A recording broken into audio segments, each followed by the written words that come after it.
laawol kisal ko laawol peewal e ɓantal. alhamdulillahi rabbil alamin summa salatu wassalamu ala man bu'isa rahmatan lil alamin nabiyina muhammad ibn abdullahi wa ala ahlihi wa ashabihi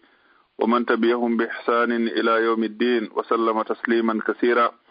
amma ba'da, assalamu alaykum wa rahmatullahi wa barakatuhu. musidɓe julɓe tedduɓe wonɓe men heɗitade ko radio meɗen laawol kisal ɓaawo yettude Allah subhanahu wa ta'ala o ngallaajo waɗɗo ko haana yettirede. o yetti hoore makko o foɗi si en yetti o ɓeyde si en dulli e ronki yettude hara lette makko ɗen no satti. ɓaawo ɗum ɗon nden nelaaɗo sallllahu alayhi wa sallam on nelaaɗo haanaɗo attorede du'anede kala ko Allah tagi kon. o yettiniri ko Allah neɗinimo kon hoolaare ɗen toro Allah subhanahu wa ta'ala yo Allah ɓeydo yurmede teddungal e maɓɓe kamɓe ɓe gureji maɓɓe e sahabaɓe maɓɓe wondunoɓe maɓɓe wondigal moƴƴugal e kala jokkitiɗo laawol ngol ɓe wonnongol ha ila yawmil qiyama. Allah ara koye ɓe yimɓe ɗon jeyaɗi allahumma amin. ɓaawo ɗum haray min salmini on salminago islam, salminago addegol giggol e wowodiral hakkundeji julɓe ɓen. wala nelaɗo sallllahu alayhi wa sallam hollirno noon sahaba makko ɓen hakke makko fi maggol mawni. Allah no janti fi maggol ko alqur'an ko ngowoni ko salminoyte ko aljanna. yo Allah waɗu en fo yimɓe aljanna allahumma amin. ɓaawo ɗum haray no andirɗon noon no wowiri noon haray koye jumaji ɗe wowɗen fottude e oɗo radio meɗen kono haray saabu moƴƴere makko e yurmede makko kanko Allah subhanahu wa ta'ala haray ɗo gandi nduɗo lewru teddu ndu haray hiɗen mari ceernoɓe meɗen waɗaɓe barki e daraniɓe en datti wakkili e fiiɗeɗo golle Allah ɗen toro Allah subhanahu wa ta'ala yo Allah o landon ɓeydanɓe ɗum ɗon o tabintina kadi o waɗa barke jurriyaji maɓɓe ɗin o waɗa ɓe jurriyaji fewɗi moƴƴuɗi darantoɓe kaɗo dina lontoɓe ɗeɗo golle moƴƴi allahumma amin.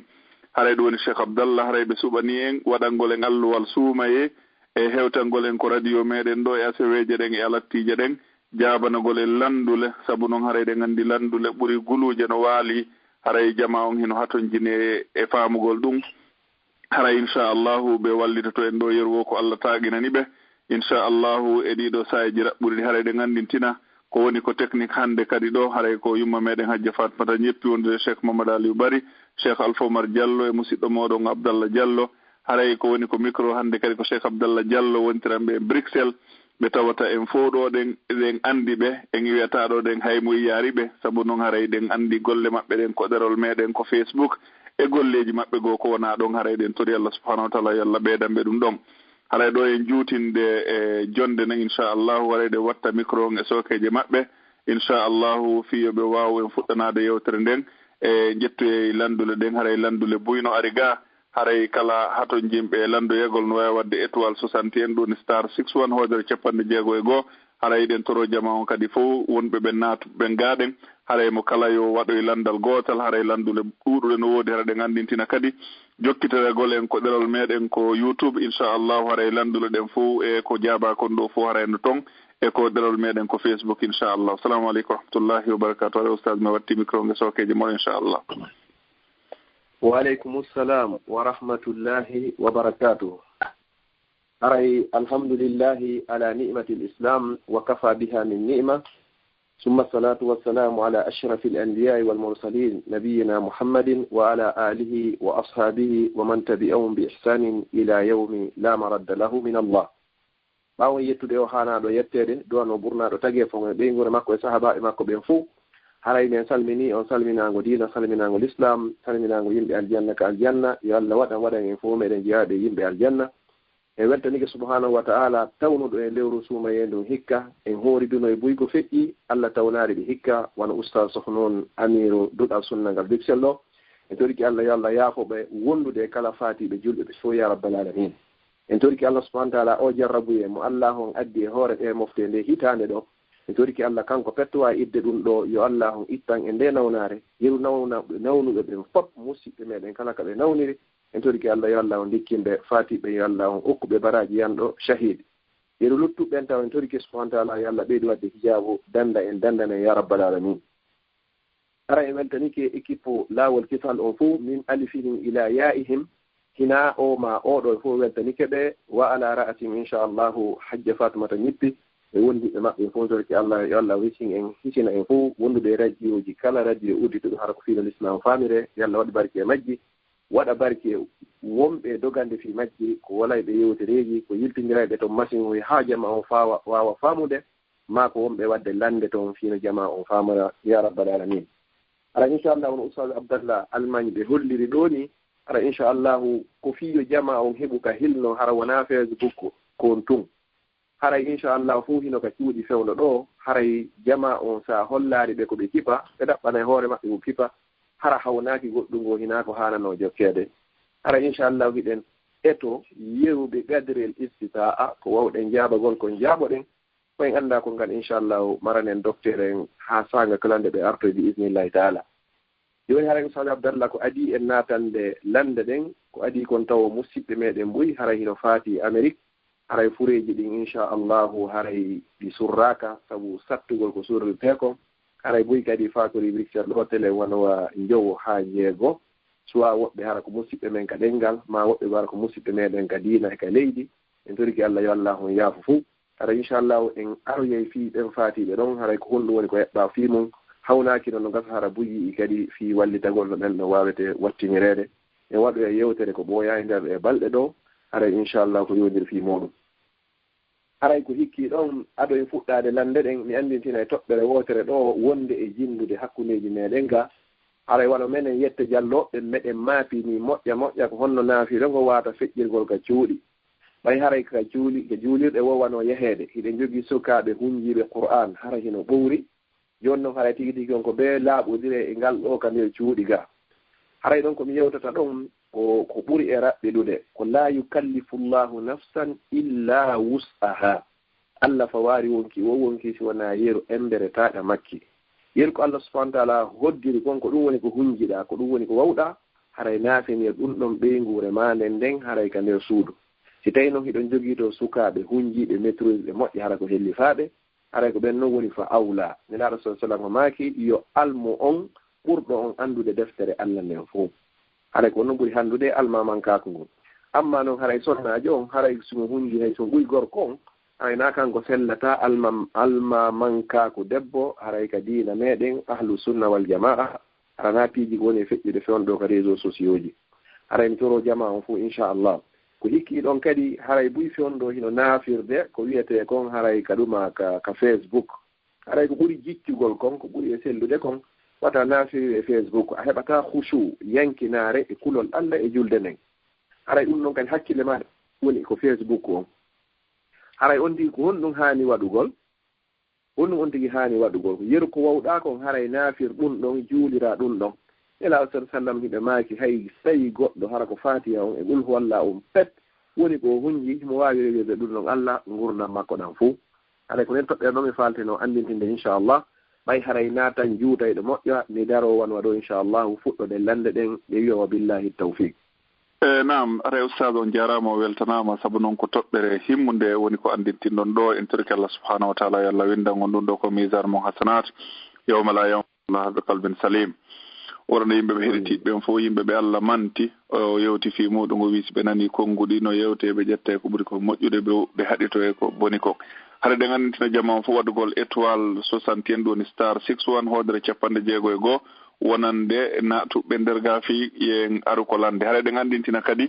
ɗeɗo lande wonaɗe jaabeɗe ɗo ko lande arde ko privé ji oustage en e ko lande ko ari ko privé ji meɗen e ko lande ko ari ko Facebook haray ɗen toro jama heɗitiɓɓen fof inchallahu e kala ɓe tawata no adduno lande haray no wawi jokkitoyade ko YouTube inchallahu haray en hawri e tonge lande ɗen inchallahu kadi ñallal gotal oustage en ƴettanoya en fi jabanagol e lande ko ɗerol meɗen ko Facebook inchallah en tori Allah yo Allah walan ɗon jundu balɗe ɗen o moƴƴina battane o oustage en haray adi men uttande ɗo woɓɓe haray musidɓe meɗen no landi ɗo landal ɓe maaki haray ko honɗum woni ñaawore e neɗɗo hooruɗo o hunti so gayni huntade o sullike o juuli subaka kanko e ɓeygu makko ɓe kafa danki wooti kono hara e na mbaldi kono hara ko danki wooti ɓe waali wo yalli ɗum ɗon no selli ɗum ɗon no bonna korka ka ɗum ɗon tawa ka e bonna ɗin korka bismillahi rahmani rahim wallahu ta'ala a'la wa a'lam Allah woni anduɗo to wike yo andin en allahumma la ilma lana illa ma 'allamtana innaka antal alimul hakim rabbi shrah li sadri wa yassir li amri wahlul 'uqdatan min lisani yafqahu qawli amma ba'd wa billahi tawfiq haray goɗɗo so tawi o sulliki ha o gayni o juuli subaka o waltiki ka danki kanko e ɓeygu makko haray ella wo ala e muɗum hiɓe wawi walade e danki wooti hara kadi ko ñalorma suumaye ɓaawo subaka ino sella kono haray sellata fijundaruji hakkundeji maɓɓe fijundaruji lugguɗi sellata hakkundeji maɓɓe yewtereji lugguɗi kala addayɗi shahawu kala addayɗi tuuyo ko yahata ha puusa gorko o ma puusa debbo on heɓugol faale oya haray ɗum ɗon wawata haray sellugol si tawi ɗon ko honnu hatta ɗum ɗon sella ko ɗum wiyete mu gaddi matuji ɗum piiji ardiɗi ɗin haray cheytane ko tiiɗuɗo doole telen on bange ɗon joni noon haray mawɓe maaka e ŋuuray ŋatata wata aro hino udditi hunnduko kon joni noon haray hannde kadi noon kulol fii wata ɓe bonno suuma e maɓɓe o ɓay so tawi ɓe yewtiɗo welɗi ma fijundaari ukkike hakkundeji maɓɓe ɗon haa goɗɗo e maɓɓe yani e oya ɓe bonni suuma e maɓɓe on haray kaffara waɗɗike ɓe ɗum haray ko hoorgol jokkonirɗi ma rinɗingol daande ma ɗum haray ko honɗum ko ñammingol miskinɓe 60 joni noon karamo ko ɓen haray ɓe wi'i kala ko addata tawata pooɗay ontiji haa wawa wonde sabu fii ko taƴinimo haray ko yo woɗɗito amma no walagol ɗon oya huccira to ɗum ɗon haray fala ba'asa alayhi ella wo ala e muɗum wallahu alam. aywa harayde guttana ɓe musidɓe meɗen natuɓe ɗo harayde ganditine jama waɗgol étoile 61 * star 61 hodre 60 inchallah. Naam, assalamu aleykum Cheikh Aboubacar. Waleykum salam. Naam, aɗa ustad no heɗiti on ɗo. Assalamu aleykum salam. Waleykum salam wa barakatuh. Yala toon. Alhamdulillah. Ala min komi fara kono walluti ɗo hanki mi naniɗo wona ɗo fi duwa fendo falluwa sumayeɗa hanki ɗo wona ɗon duwa ɗo dangueɗe laabinayi bimbi e laabinayi kikiɗe mi faratino ne waɗana men ko laawol kisa mi wawa janggo ɗon e ndawno men hunjoyomo sino newi inchallah si Allah jaɓi joni aray min waɗaymo si Allah jaɓi wattani hakkil ka page Facebook laawol kisal aray technicien ɓe humpitike men hendinay ɓe ɓe feƴƴinamo inchallah maɗum so tawi ɗon jogui deftere wiyetende hisnil muslim nde haray duwa on no nder toon non wotti jogaki deftere nde ella ala joni wattani hakkil ka page Facebook ɓen feƴƴinay duwa on bisimillahi si Allah jaɓi inchallah on jarama Cheikh Aboubacar yo Allah lanɗo nafir on ko on ɗon heritade kon e nam ustade haray ko woɓɓe kadi no landiɗo landal ɓe maaki haray est ce que gosoragol pat ma lootagol ñalorma suumaye si ɗum no bonna suumaye gosoragol pat ma lootagol ñalorma suumaye nam o si ɗum no bonna suumaye. bismillahi rahmani rahim wallahu taala ala wa alam haray lootagol ngol ñalorma suumaye hara hino hoori haray bonnata korka hino selli ka goɗɗo looto ñalorma suumaye hara himo hoori sali ɗum no sella si ñalande juma ñalorma suumaye on tigi loototo si ya juulo e juma si on tigi heɓi longal kadi ñalorma suumaye hara ko hoyɗitiiɗo on ɗon kadi haray o loototo ñalorma suumaye karamo ko ɓen kan no jaɓi si tawi yaasi on wuli haa satti moƴƴa no sella ka on tigi looto fii ɓuɓɓingol ɓannu ɗum ma loota ɓuɓɓina daande men hara ko telen ɓaawa haa telen nder fii ɗuytugol hannde kadi ngulikin e ɗuytugol ɗonka kan hino sella nano yo on tigi yahu lootagol hannde kadi weddito haa ndiyan ɗam naatira e budde ɓanndu makko ndu masalan wano haray buyi hino añi hon ɗum fubbagol ngol ñalorma suumaye ɓay si goɗɗo fubbike o mutini hoore nden ko eti ndiyan ɗam naatay seeɗa joni noon haray sabu wano waɗin ɗon haray ko accugol ɗon fubbagol ngol amma noon lootagol ngol ɗum ɗon haray ella ala e muɗum ɗum ɗon haray hino wawa sellugol wallahu alam ko yowodiri kon fii gosagol ngol karamo koɓɓen ɗon hiɓe ari piiji ɗiɗi gosagol ngol hino sella hay gosorgol paatu on hino sella si tawi hara on tigi hino waawi contrôle ko woni e gosaade kon hara paaton waatamo feƴƴiroyde hay e hunde ka daande haray hino sella amma noon so looƴitike ɗum hara goɗɗum feƴƴoyay haray hannde kay ko feƴƴi kon bonni suuma e makko na sabu ko gosii kon haray al ahsan wal afdal ko ɓuri moƴƴude kon e ko ɓuri ede kon haray si on tigi gosoto haray hannde kadi yo gosor ɗuma hoy koy lekkoy koy kam dari hoy koy haray ko koye ɗon ɓuri e moƴƴude fii wata o bonnu korka makko kam kono en général sen landama gosagol ngol hino sella karama koɓe goɓe yaari wondema haray ko accugol ngol ɗon fii hon ɗum ɓayne laaɗo sallllahu alayhi wa sallam ɓe maaki wo barngol hunnduko neɗɗo hooruɗo ko ukkoto kon ko luuɓata ɗon kon ɗum hino wela Allah ɓuri parfum meɗen wiyeteɗo on misk so onti yaari ɗon accee ɗon hara ko saaki ɓeeɗaɓe yaari wondema nela rasul sallam maaki si wonano nde mi sattinanta mofte an ɗen lawla an a shuɗɗa ala ummati la amartuhum bisiwaki inda kulli salati riwaya goɓe inni inda kulli wudu'in sinano wata mi sattinan mofte an nde num mi yarmiraynoɓe yoɓe goso sanga kala nde ɓe juulata ma ɗum sanga kala nde ɓe salligoto yon noon so en hawtidiri haray hannde kadi hadiseji ɗin jawabu on ko hino sella gosa gongol ko noon ɓuri e moƴƴude a heɓay baraji ɗin neɗɗo gosiiɗo juuli e neɗɗo mo gosaaki juuli haray si oɗa heɓi temedere oɗa heɓay 50 si tawi noon kala ko gosorten koyen wattan hakkil hara feƴƴo yaari wallahu taala ala wa alam. aywa jasakumullahu khairan ustad haray woɓɓe kadi no landi ɗo ɗe landal mi sikkitugon jaabinoke ngal kono hatta kadi ngal fillitete ɗo ɗen toro yimɓe ɓen ɓeydugol wattanarugol yiili e jaababuyeji karama koɓɓen ɗen toro kadi yimɓe ɓen wota ɓe haɓɓito ɓe landoto haa ɓe heɓa ko daginanaɓe ko Allah harmini kon haray ɗen toro ɗum yimɓe ɓen haray ko musidɓe meɗen landi ko honɗum woni ñaawore neɗɗo jaatondirɗo e goɗɗo woni gorko woni debbo haa ɗum ɗon feƴƴi on se ɓe haldi ɓe jombidiri ko honɗum ñaawore ɗum ko est ce que arengal dewgal ɗon no selli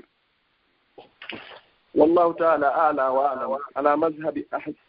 allo nam ustad wallahu taala ala wa alam ara e konngol karamokoɓe ɓen gallandal ɗon ka mazhabu ahlu sunna wal jamaa yimɓe si ɓe yehi haa ɓe jaatondiri bonki feƴƴi hakkundeji maɓɓe sellata ka dewgal ɗum e hakkunde ɓen ɗon ko honɗum woodani ɓe ko tuubugo rutto ka Allah subhanahu wa ta'ala ko ɓe maɓɓe toro Allah yo Allah yaafo ɗum bakkato ko waɗi kon hara na deppitagol e hoore on bakkato ɗo musidɓe julɓe tedduɓe ko jaato jomba sa jaatiki goɗɗo o yildike on jombodiri haray a jombidiri e hutiɗoma emo hutiɗa iɗa hutimo kankadi himo hutima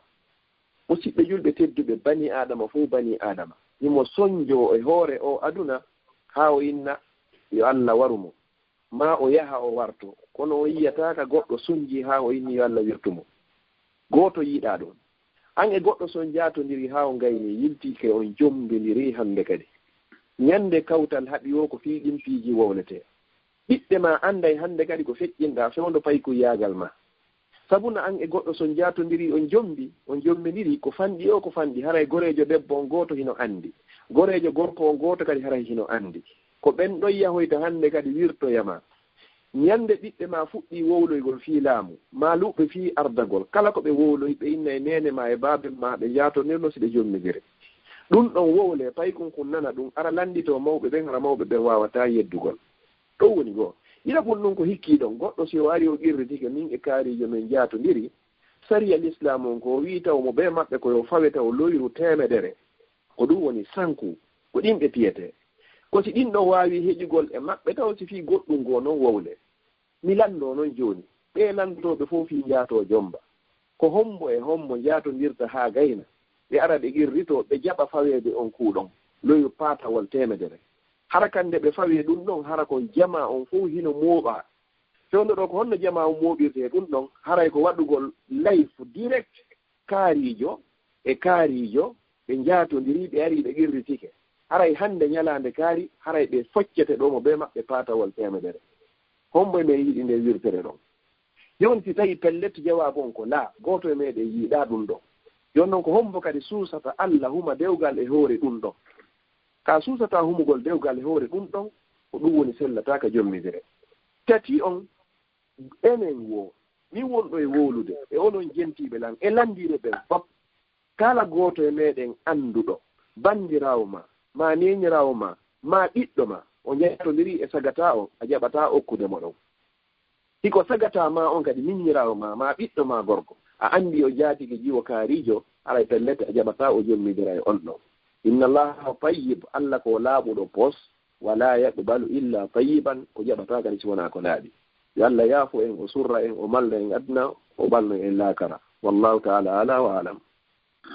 on jarama oustaz aray de ganitina jama on haray ko 20 minutes marɗen haray wonande wonɓe ɓe nderga jama on no nderga haray ɓe wawi wadde étoile 61 ɗoni star 61 hodere 56 nam oustaz haray ko musidɓe meɗen go kadi ɗo landi wo ko on ɗoni woni si tawi no woodi du'a ko ari kon ko landal ɗo ko windi kon si tawi no woodi du'a ko goɗɗo du'oto fi yo heɓu moodi ma fi yo heɓu ɓeengu si goɗɗo kadi woni sono kala o ƴettete hara o seedide o wonata e dewgal ko honɗum woni est ce que no woodi goɗɗum ko on tigi waɗa tawa fiino ɗum ɗon accira du'a haray on tigi no maapi ɗum ɗon himo tori on kadi du'a inchallah emo tori jama on fof kadi du'a ko ɗum ari ko landal ɗo ɗo inchallah silite landal arnal wo est ce que no woodi du'a ko goɗɗo toroto Allah fi yo heɓu moodi ma fi yo heɓu ɓeengu nam wo kadi ko aaden goto on landi wo est ce que no woodi du'a ko goɗɗo du'oto si tawi hara sono kala o jombete hara o wonata ko dewgal bismillah rahmani rahim wallahu ta'ala ala wa alam adi kon taw karamo ko ɓe hiɓe inni neɗɗo si o yehi ha o fiilike go'o o fiilike ɗiɗi o fiilike tati ka mawɓe makko ɓen yo piiji tati heɓo kanko jiwo on yo heɓu mo o faala ko jomba mo ma yo heɓu faalaɗo mo ma mawɓe makko ɓen yo heɓu mo ɓe yiɗi resinde mo ka ɗiɗo tati ronko waɗugol si ɗiɗo tati no ronki waɗugol haray ella on hino sengo kanko jiwo on ma sengo kanko mawɓe ɗon fii hon ɗum ko jiwo jombirte ko sabu piiji nayi ngari kin hino ton dambe ɗen hino ton jawdi ndin hino ton diina kan kadi hino ton si tawi noon kanko ɗiɗo tawi noon ala e makko haray ella on ko e makko woni yo wonu joni o labaka on na kanko tagata hoore makko yo wonu joni dambe ɗen haray ɗe yeɗɗa na kanko tagata hoore makko yo wonu kadi jawdi ndin ala ɗon kadi wona tigi tigi on kanko arsigata hoore makko kono yo jogito diina l'islam on diina l'islam ɗon ko on tigi on nelaɗo maaki fasfar bi zati din taribat yadak e nder ɗi sifaji nayi ko sonnajo jondirte ɗo fuu haray ko ya ƴettu jooma diina o sa ƴetti ɗum ɗo ko taribat yadak a hisay atna malleɗe alakara haray du'a jangeteɗo fiyo on tigi heɓu moodi ma du'a jangeteɗo ma fiyo on tigi heɓu ɓeygu ko yo jogi to ɗi sifaji ɗi nelaɗo sallallah alih w sallam maaki ɗo o ardina ara nun kun kadi hara ko diina kan woni ko o jogi so jogike diina kan o heɓay moodi so heɓi jogike diina kan o heɓay ɓeygu imamu ahmad bun hambal rahimahullah imamu ahlu sunna wal jamaa ɓay hewtigam reta ɓe yewno ɓe ndaranimo jiwo ɓurɗo e laɓede tawino laaba moƴƴa moƴƴano kono anda hay e hunde e diina yewɓe ƴamangol muɓen ɓe tawi toon jiwon ko ɓeynata kon a huccinta a fewtinta no kaani kay joni noon on ɗon kala ko wowla ko jaabota ko aya qur'an ma hadis nelaɗo sallallahu alih w sallam ma ɗum ko tabi'ina e sahabaɓe wallo ɓe ari noon ɓe yeeti imamu ahmad ɓeyni mi yi o jiwo himo laba ɓe comantanimo ha tawi ɓernde imamu ahmadu nangaari fi honɗum wona on ɗon nelaɗo sallallahu alih w sallam maaki yo ƴame e nder kamɓe yonoɓe mbeyni imam kono mi yiiɗo hunde hawnu men mi yiiɗon jiwu a huccinta a fewtinta kono kala ko wolanɗamo ko hadis o addata ma aya qur'an ma ko ahwalu sahaba nelaɗo sallallahu alih w sallam on say afwan imamu ahmad ɓe maaki hiya ko on ɗon ko on tigi ƴaman tollan ko on tigi woni ko jomban tollan ɓe jombanimo oɗo ko oɗo jibini geɗal maɓɓe mo annduɗen fi muɗum o na qissa ɓen ɗon wonɓe wolɓe haray du'a fof fiya heɓu ɓeygu du'a fof fiya heɓu moodi fa alayka bil khuluqil hasana haray ko a jogi to jikku labaɗo nelaɗo sallallahu alih w sallam ko maaki iza ja'akum man tardawna khuluqahu wa dinuhu fazawwijuhu to yii neɗɗo hiɗon jogii jikku moƴƴo imo jogii kay diina timmuka o haray resinemo ha heɓi oɗo yo oɗo jombe hay so mara kaydi yo oɗo jombe hay so dambe ɗen yeɗɗa welatama yo oɗo jombe hay so tawi ngari ala yo oɗo jombe hay so tawi jawdi ala ko inchallahu sa ƴetti oɗo a ƴetti sadi allah waɗa e barke e dewgal ngal ko noon kadi jaabangol jaabal ɗo woni jaabol kadi neɗɗo jombeteɗo hannde kadi seedi de kadi seedi de ne hino ara piiji ndan sabu bonugol jikku sonnaji on mawmen ɓen ɓe makay si tawi baape fof dogidi sarire haray ko kayre woni ko wani yiite ngen haray yo sonnaji on wattan hakkil moƴƴa si tawi hara hina nawnare ma goɗɗum hino toon wawonde kadi hara ko gereji cheytanuji si tawi hina ɗen noon haray ko jikko on wallahu taala ala wa alam. jazakumullahu khairan oustaz haray musidɓe meɗen go kadi no landiɗo ɗen o konɗoni ñawore yette baajo horuɗo ha gayni o naafoyi o hunti o gayni o waɗi piiji ɗin fof on sewo yo ƴettoye cigarette ol o fiimi. Allahu akbar. Oɗo haray ko yette jallojo ni na yette baajo. Yette baajo oustaz Sawbe. Assalamu aleykum. Haray oɗo wallahu taala ala wa alam haray o waɗi gollal labangal yokkintini gollal ngal gollal kanungal. haray ko noon Allah ko iniga Qur'an ko innal hasanati ko yuzhibna sayyi'ati ko moƴƴiɗin puusa itta ko boni kon kanko noon o ƴetti ko boni kon o puusiri ɗum haray hannde kadi moƴƴiɗin haray ɗen innamo yo tuubo o rutto cigarette ko hunde harmude na hay añande ko harmude noon haray sellataka goɗɗo fiima o wakkilike ñallal ngal fof o hoori o ɗoftike o naafi yo toro Allah yo Allah on jaɓanmo yo accitire cigarette on haray hannde kadi sabu tewdugol lewru suumaye ndu haray noon korka makko kan inchallahu so timmini ko wiya ko fab korka makko kan haray hino selli haray ɗum noon ko moƴƴere feere cigarette on kadi ko bakkatu feere wallahu taala ala wa alam. awa haray ɗe ganndina jama waɗgol étoile 61 ɗoni star 61 hoodere capanɗe jeegoye goho haray ɗe ganndintina kadi ko 20 minutes marɗo nde ngenen oustaz en ɗo e ɗe ganndini heɓatare futuro on heewi inchallah haray kadi ɓe marino jonde juutunde ko ɓe waɗi haray ko musidɓe meɗen goo kadi landi o haray hikka ɗo ɗen hiɗen anndi haray ko tañƴini ɗen kon taw e programme fus fi hajju waɗaka wo joni noon kamɓe hiɓe faala yahude hajju est ce que gilandema ɗo ɗen ɓe wawi anniyade fi muɗum ka haray koɓe habbo ha ɓe confirma taw si tawi hajju ngu waɗete si tawi anniyo wonde ɓe yaha hajju haray landal ngal komi faami kon ɗo ko est ce que goɗɗo no anniyano yahugol hajju si tawi mi faami haray bismillahi rahmani rahim wallahu taala ala wa alam anniyagol ngol ɗo ko ƴettugol préparation ñi fiɓugol anniyo nga ɓerde miɗo faala yahugol kono haray na o anniye ɗo woni ko hajjiroyte ko fiɓata ɗo joni miɗo faala yahugol go'o o ndaara cellal makko ɗiɗi o ndaara moyen makko on ko yarete hajju kon e ko accante ɓeyngure nden kon si tawi ko jogiiɗo ɓeyngure tati ɗon kadi o ndaara njooɓa makko on ton kadi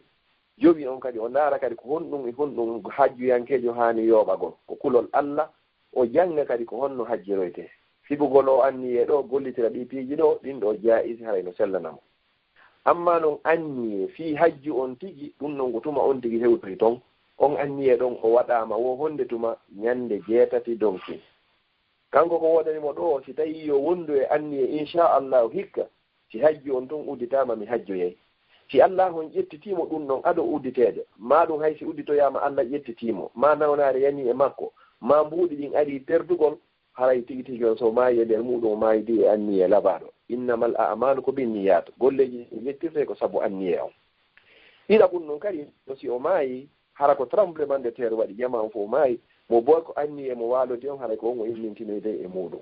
haray inchallah oɗo yo fiɓo anniye décision o si tawi kaka windete o yaha o windo si tawi ko mbuuɗi versete o versa o prépara kaydiji makko ɗin fop ko fii hon noon mo windaki ɗo hikka ko aroyta haray si yahaka hikka ko aroyta haray yimɓe ɓen ɗuuɗi moƴƴa joni noon windiɓe ɓen hikka ko ɓen ɗo wonoyta priorité fii yahoygol ngol ko arata haray kala e moɗo wondunoɗo e anniye wataw haɗo windo kaydiji ɗi windo waalo ɗon inchallahu yo Allah newno uddite wawen hajjoyde kala wonduɓe kadi e anniye ɓen ɓe wawani yawde yo Allah okkuɓe baraji hajju wallahu taala ala wa alam. aywa oustaz mi sikki ɗen utteɗo lande ɗiɗi haray yaafo accen ɗo hannde ha janngo kadi inchallah gotal arngal ɗo ngal mi faltene feƴƴingol inchallah. aywa naam aray inchallah joni ray mi feƴƴina ngal ɗo haray ko musidɓe meɗen go kadi landi ɗo landal no wawi to son jaabike ngal kono haray ha joni hiɓe faala faltade saabu noon ko ɓe windi kon ɗo ɓe maki haray kon ɗum woni ñaawore on neɗɗo waaliɗo ñalorma hoyɗiti o tawi maniyuno e makko haray yallere korka makko kam boni mi watta ɗon ɓaaɗeɗe fof ɗe nandi landal ɗimmal ngal wo ko honɗum woni ñaawore sonnajo tawa moodi makko hino ko yaasi kanko himo wono ko meɗen wara ɓe noddindira ɓe waɗa vidéo fiyo sonnajo on makko yo ɓe ittu ɗon sahaw maɓɓe on wo yalli ɗum ɗon kadi ino selli si tawi landal ngal faminike. Naam. Bismillahir Rahmanir Rahim. Wallahu ta'ala ala wa a'lam. Haray landal ada arnangal taw goɗɗo siyo ɗani ke ñaloroma suumaye foti ko duhiɗo foti ko suddiɗo o hoyɗi tike himo renda o fini o yii ndiyan ɗan ka coñci makko fi on ɗum sarti loota gongol ko yaltugol ndiyan ɗan woni gorko woni suddiɗo on tino wawi hoyɗude yiya hino renda kono on fina ronka yi'ugol ndiyan mani on ka coñci lootagol fawakimo si tawi noon o yii himo renda o fini kadi o yii mani on ka coñci makko longal ngal waɗɗike mo ko wodanimo ko yawgol looto ha gayna salligo juula si waktu hino fewndi korka makko kan hino selli ken si tawi tun hara ko sabu fii ko hoyti ɗon kon bonnata korka hay e hunde. Wallahu ta'ala a'la wa alam. Landal ɗiɗaɓal ngal goɗɗo hino jombi sonnajo himo ka meɗen kanko himo ɗo haray yoɓe waɗu vidéo conférence ɓe ɓortodirana ɗon haray ko ɓuri e jiccugol kon fii ka min baabi saddi zaria ko accugol ngol ɗon ɓuri anda ko on to ñoƴƴirta ɗon kiliki ko gotum ɗon tun ɗum bugoro yaara nokku goo hara hande kadi woni wirtere accugol ngol ɗon fa huwa ahsanu wa afdal ko ɗum ɓuri e moƴƴude. ɗiɗaɓum ɗum kadi heewi kadi woɓɓe fewno ɗo fof jommidirayɓe waɗidira ɗin piiji ɗon ma hara no aresisiri naɗidirana haɓoya tun hande kadi hara ko ɗum ɗon woni ko wirtinirte hande kadi ka réseau sociaux ji haray al ahsanu ko ɓuri moƴƴude ko accugol ɗon. amma karama koɓe gono inni si tawi hiɗon wawi ƴettugol sécurité o net timmatis hara hiɗa andi ka ɓortiɗa ɗon ko yiyay ma o ko kanko e kanko tun woni ko yiyatamo to haray goto wawata yiwde on hula ɗum no sakiti goɗɗo goo yiyoyi hara hina onon ɗiɗo ɓe inni haray awra ala hakkude aɗen e ɓeygu muɗum. Wallahu ta'ala ala wa alam. aywa aray si tawi faminike landal ɗimmal ngal ɗo ɗen haray ko accugol ngol ɗon ɓuri moƴƴude e waɗugol ngol ɗum ɗon wonande ɗon ɓuri moƴƴude e di waɗugol ngol ɗon min babi saddi zaria inchallah haray musidɓe julɓe haray en nani inchallahu haray ɓaɗen gandi ɗum ɗo kadi no jaali hakkundeji jama on haray ko watnorugol lili wono ceernoɓen makiri ɗo ni toroɗen kadi jama on harana wedditagol acca sonnaɓen ton ha neeɓa inchallah en toriki Allah yallah olan ɗon hoynu wondigalji ɗin e newori haray inchallah oustaz en haray min watta micro nge sokeje moɗon e fi landal ngal ɗon lande buyno ga kono haray ɓaray tan on pooɗike seeɗa haray janngo kadi inchallah hara inchallah landal argal ga haray ko fi fayɓe meɗen ɓen wonɓe ga ɓen hara hiɓe helli feede ko yaawi no woodi ɗo fayɓe hara ko duuɓi 9 ma duuɓi 10 ma 10 ma 10 hara ko jiwɓe ma worɓe hara ɓe helli faama woɓɓe ɓen hara ɓe hoyɗi tike yiwɓe goono toon hara ɓe fuɗɗike fiilaade ɓe fuɗɗike yiide règle ji maɓɓe ɗin ɓay koye goon toon hara leeɓi ɗin leeɓi fuɗiika ley wuddu maɓɓe ipiiji ɗon fof si waɗi hannde kadi haray holli wondema o helli faama jooni noon o hooray ka o hoorata jawaabu on ko o hooray nayi ko ɓewtinnoya duuɓi 15 ma duuɓi 17 ma duuɓi 19 o hooray jooni noon enen leyɗe ka wonɗen ɗo ɓe yiɗa paykun ka hoorata kamɓe ko ɓe teddini ga ko paykun e sonnaajo honno noon gerdeten mino mi faamiri masala on noon fewndu ɗo ni alhamdulillah en fof hiɗen ga cuuɗi ko immingol fayɓe ɓen defana ɓe ñaameteeji ko ɓe yiɗi ɓe ñaama haa ɓe haara ɓe wakkilo ɓe hoora waɗa programme on jooni kala ko jogoɗa programme on ɓe janngira bimbi si wonoyi haa telen kiikiiɗe ka ɓe fuɗɗoto lo'ugol ɗon ƴetta piihoy holla ɓe ka ɓe waawata wedditaade wono sifa joyoy koye ɓe yiɗi ɓe weddito e hoore koye ɗon hara naayo juutu kadi fii honno fiyo ɓe waawtinugol si yahoyi noon haa hara lekkol on udditiino ñalle ɗen juutiri ɗo ni wono alarbaaje ɗen nden ñande ko ɓe janngoyta ko haymiɗi ɓe arta ɓe hoora ngal ɗo wono samedi dimanche nden ñande ɓe yahata lekkol few ɓe hoora ɗen ɗon wono ñalɗe luttuɗe ɗen ɓay lekkolji buyhino ɗo ma laamuji buyhino toon si anndi wono ɓen fayɓe ɗon duuɓi 10 no hoorineede no waawi wonde sabu haa ka ɓe jaɓiti fayɓe ɓen maa ɓe créyani mawɓe ɓen hannde kadi probléme on tigi taƴƴina fayɓe ɓen ɗon yiɗɗen e yiiɗa ko ndaarugol ma la yudra ko kullu la yutra ko kullu ma la yudra ko jullu la yutra ko jullu ɗon no kusu seeɗa no ɓuri wiigol yow mi accidiima e Allah hara hannde kadi fayɓe ɓen ñalaade ɓe yahata ɓe janngoya toon haa 15 heures 16 heures ɓe taƴa ɓen ɗon on tigi winda annda fayɓe ɓen ɓe ñaanii ɗeeɗo si suumaye on feƴƴi ɓe yoɓitiroya ɗen noon kadi seeɗa seeɗa tentini noon ka fewndo air hara ko hiver o haɗa ko ɗum noon faalo feƴƴinde ko nimi famiri masala on haray noon inchallahu kala jogiiɗo faamu goo kadi hara wona oɗo fonno fa ahlan wa sahlan wa marhaban bihi ara inchallahu mi daro wanowa ɗo inchallahu haray en e weekend arowo on kadi fi jaabagolle lande ɗen haray page facebook kono Oustaz Abdallah hollirno haray ko ñande ɓe ñande à partir de 18h30 wassalamu aleykum wa rahmatullahi wa barakatuh fama kana min tawfiqin fa min Allah وما كان في إن خطأ فمني ومن الشيطان والله ورسوله منه براء وأعوذ بالله أن أذكركم وأنسى وأعوذ بالله أن أكون جسرا تأمرون به إلى الجنة وأجزى في نار جهنم والسلام عليكم ورحمة الله وبركاته. وعليكم السلام ورحمة الله وبركاته. أستاذ رأي وبلتنام ونجرنام haray wonɓe heɗitade ɓen ɗo kadi fo weltanama jarnama ɗum woni ko radio ko page facebook haray fo no weltana heno jarna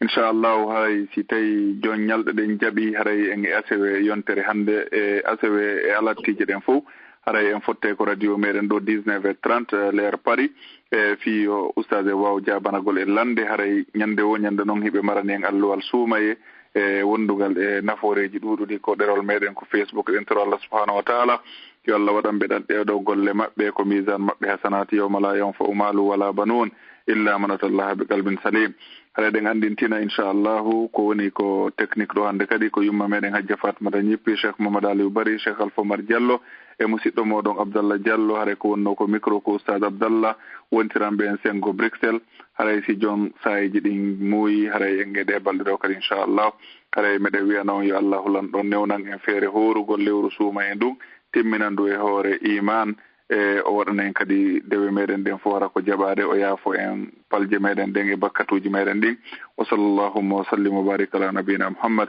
wassalamu aleykum wa rahmatullahi wa barakatuh. laawol kisal ko laawol peewal e ɓantal